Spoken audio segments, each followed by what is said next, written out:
So what we have here is the setup for the historical scenario of CaseYellow. This is a nice, um, uh, underrated game for the 1940 campaign. The CaseYellow is a Ted Racer design, and what's nice about this game, the historical is one scenario.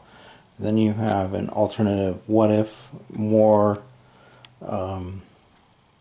intelligence scenario 2, but that one actually has two versions you can play of that, so you're actually going up to 3 scenarios. Then it has a very small scenario to do just Holland, and it's actually on the back of one of these player aids. Like here's the scenario card for that, and you can play out on a small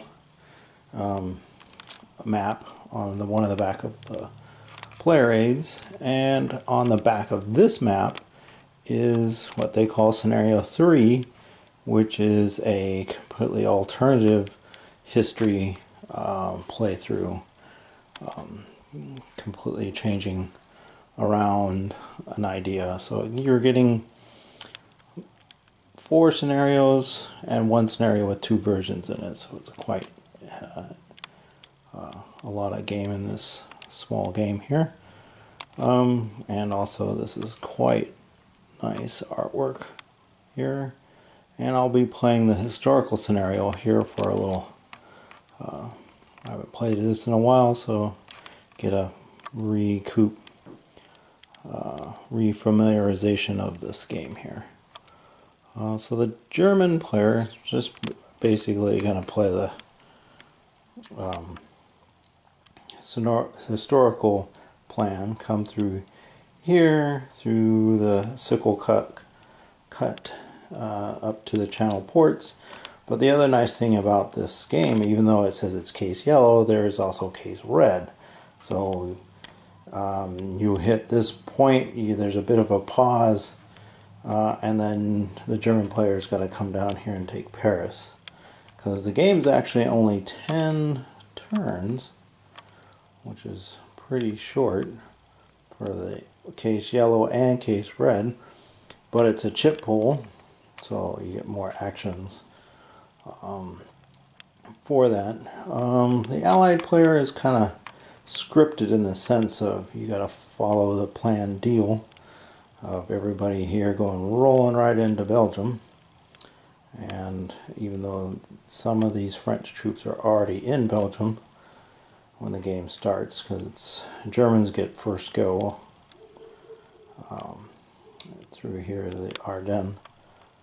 But what I'm thinking, the French allied player should mitigate his losses as quickly as possible, kind of turn tail and kind of pull back and cover the ports here and evacuate, because those are victory points.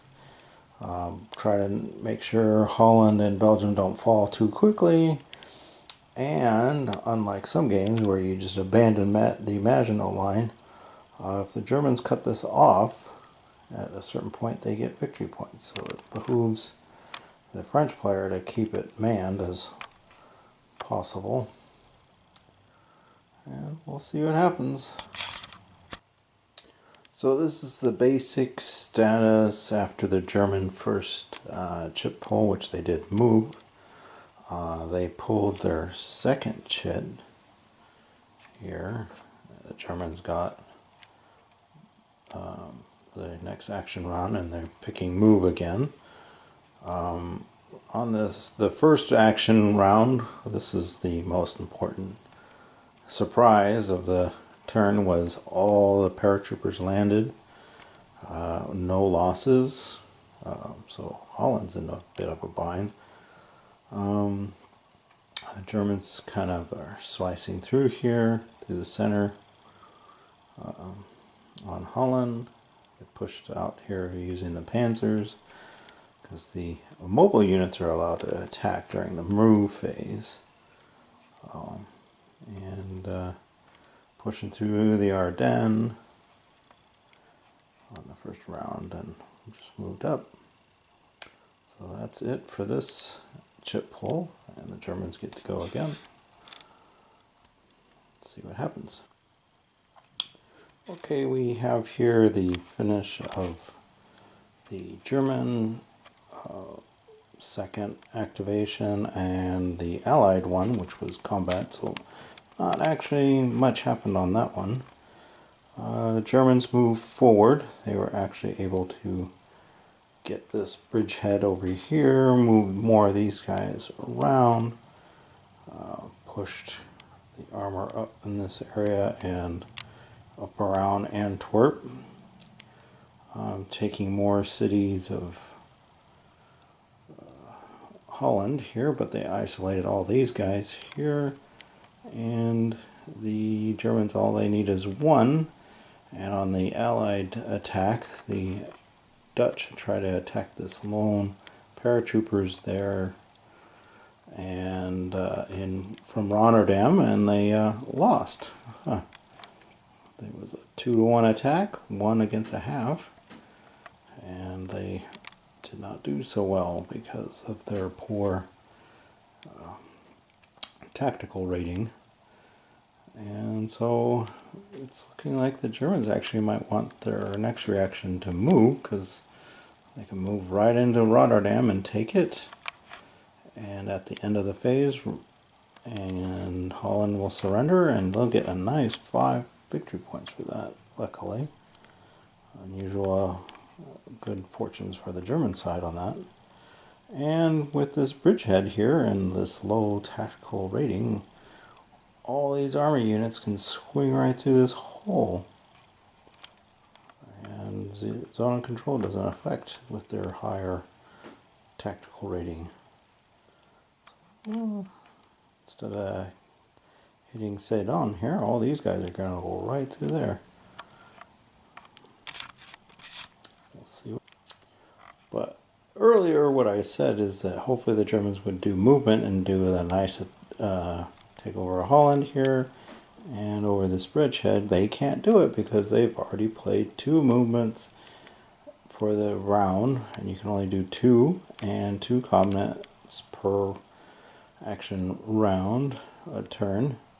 So they have to do, next 2 are going to be combats.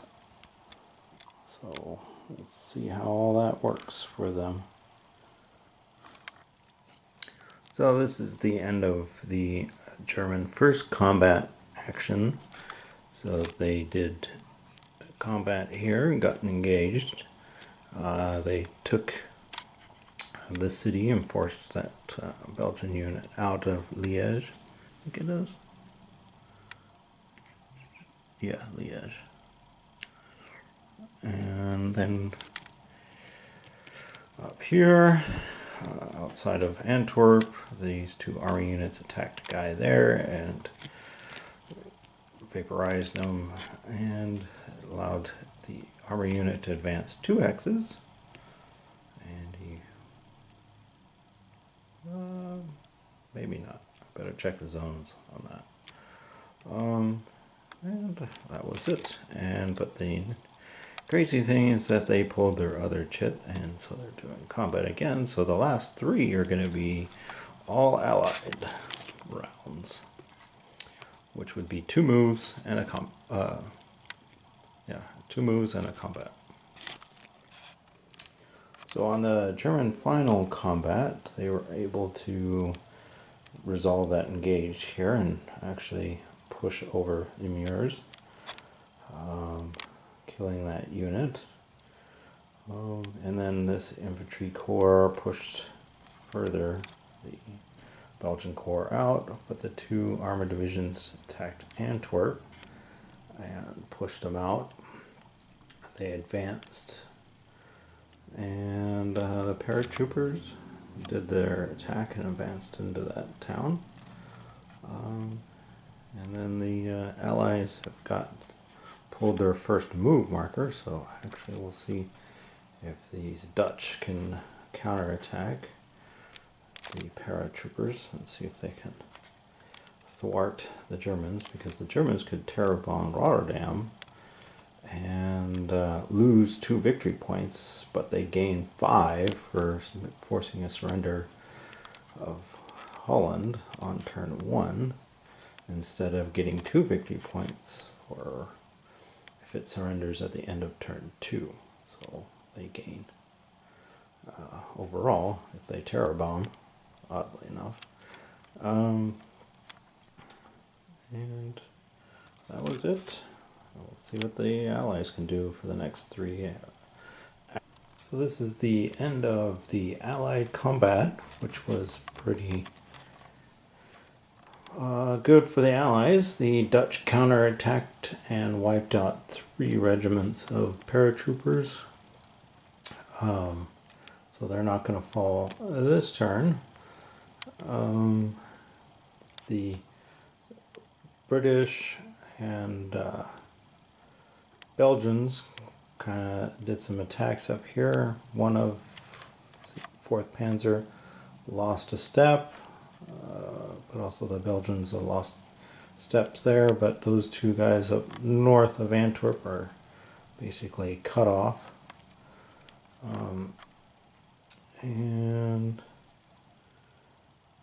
that was it for the Allied combat.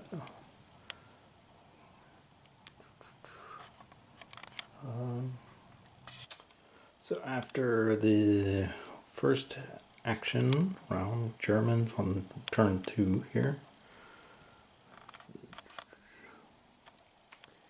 And I just pulled the next action round will be Allies combat. The Germans got their supply back to those units. Moved up here. Broke out right here.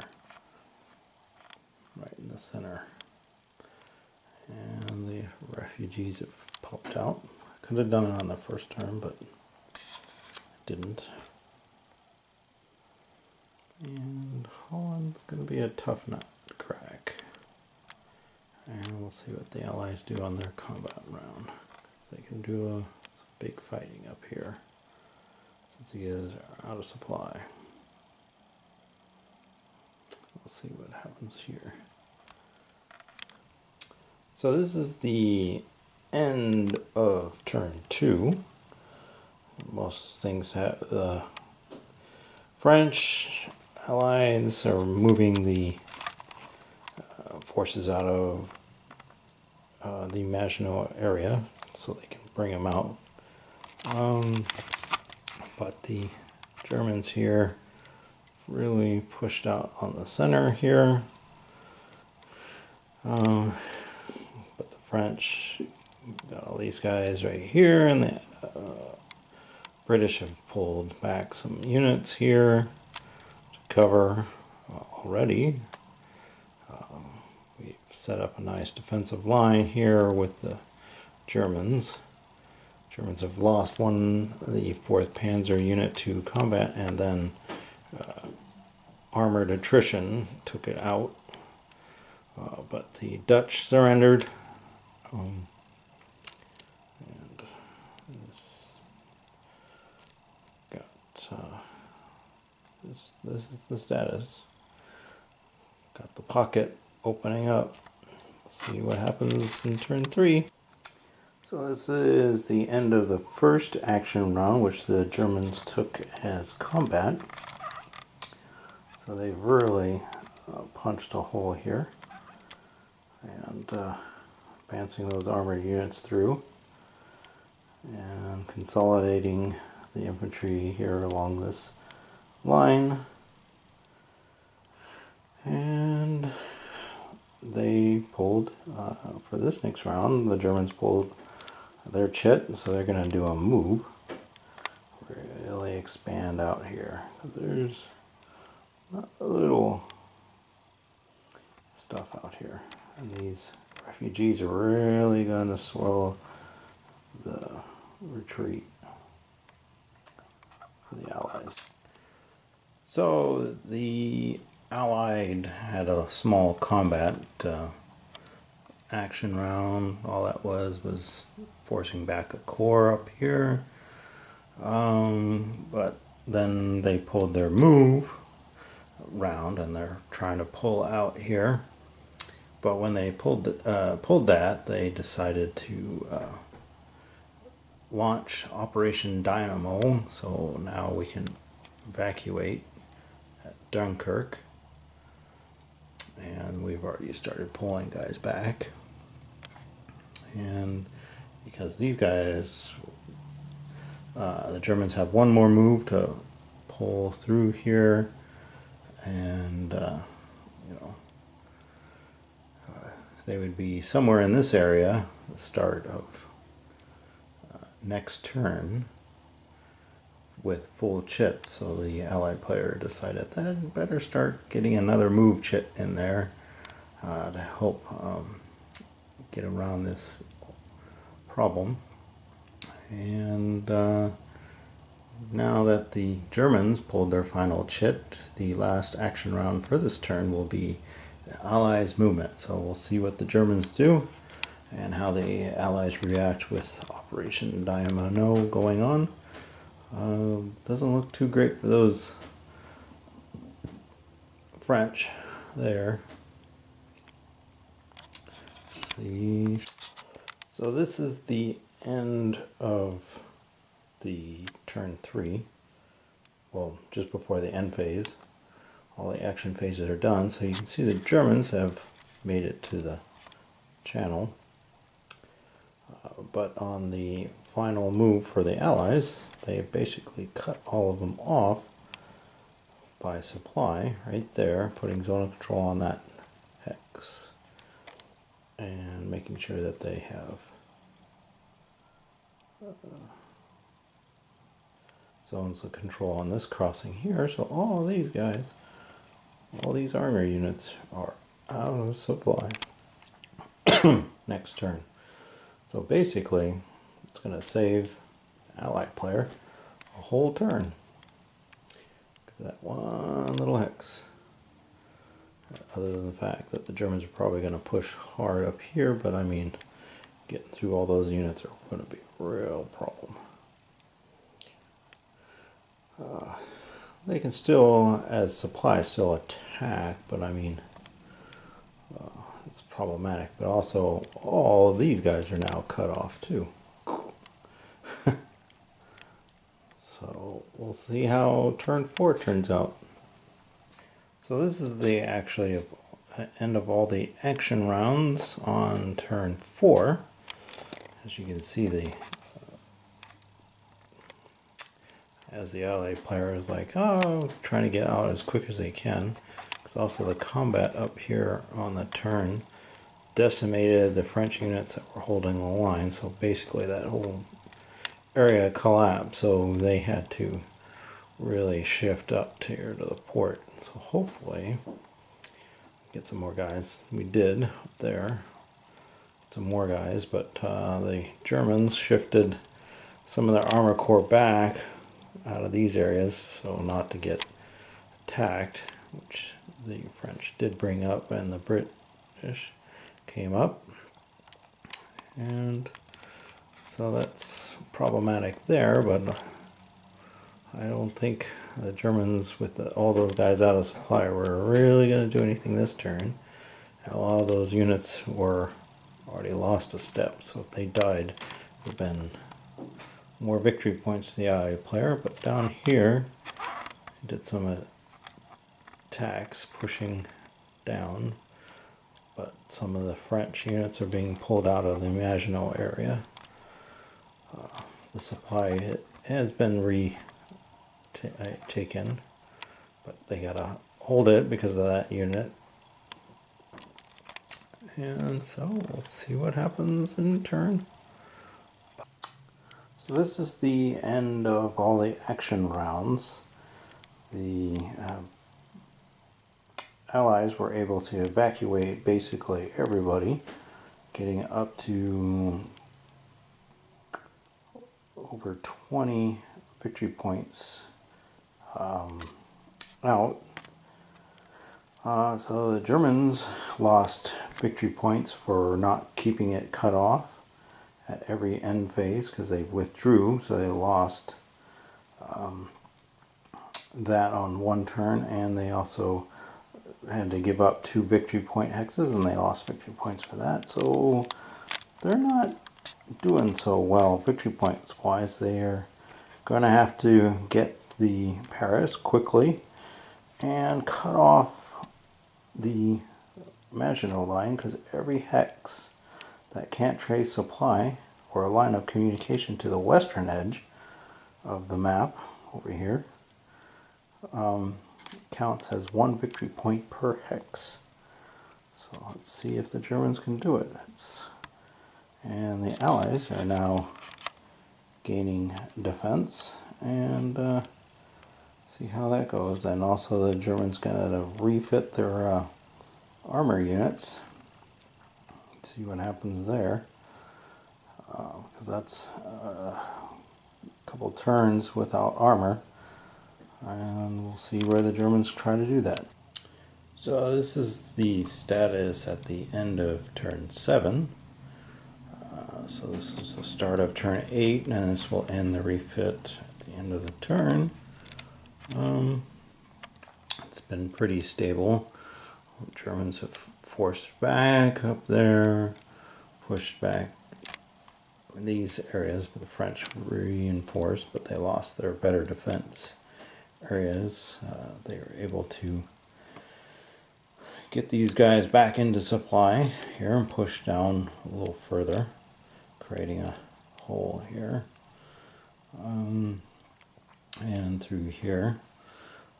So we'll see how this turn will turn out, and then at the end of this turn the panzers will come back, divisions, and then it will turn 9 and turn 10 will be the beginnings. Well, turn 9 will be the beginning of Case Red, and we'll see if the Allies can hold. And the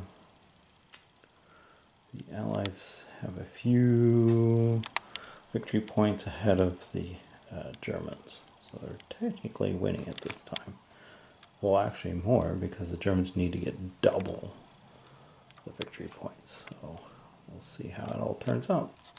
So after turn 8, just before the end phase, the Allied player's position is exceedingly precarious because the Maginot line has been actually cut off, because the line of communication and supply cannot go over rivers without a crossing, and that's right there. These don't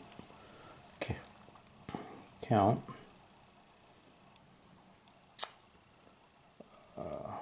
To the western edge, it's to the southern edge, but they need the western edge for the Maginot line.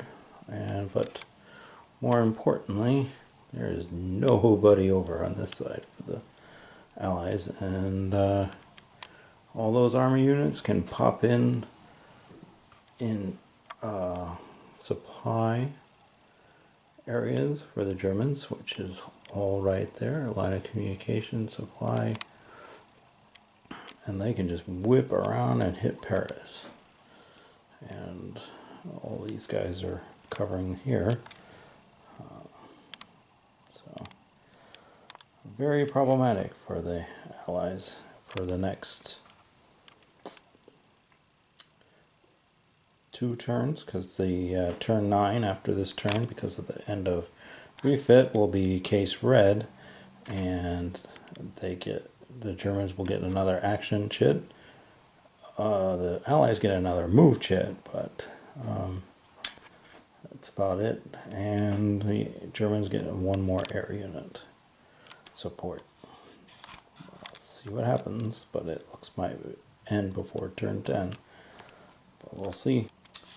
So at this point in Case Yellow, I'm basically mid turn 9, with the Germans capturing Paris and getting 8 victory points and 2 more end of rounds of Maginot Line at 16 points per victory points. They'll be double than the Allies, and they'll win it. But I mean, it went down to the last few turns, so probably a better play. The Allies might squeak by, but at some point. But good die rolling, but the chits help. Occasionally, if the Allies can get good chits at good points, they can shift around and really affect, like they did up here. They got their moves before the Germans did and really got everybody out at Dunkirk. But also the Germans were lucky to get all their paras landed. That was helpful for them. Knocking out Holland would have been a couple more turns for Holland if they didn't have all the paratroopers back there to shift to save themselves from being taken out on turn 1. So all in all, the historical was a win for the Germans. It was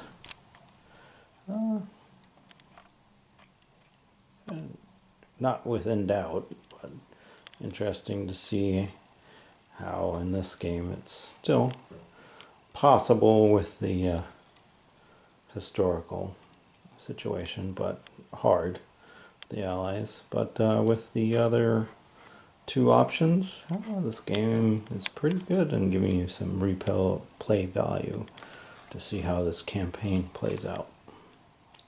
That's all on this one.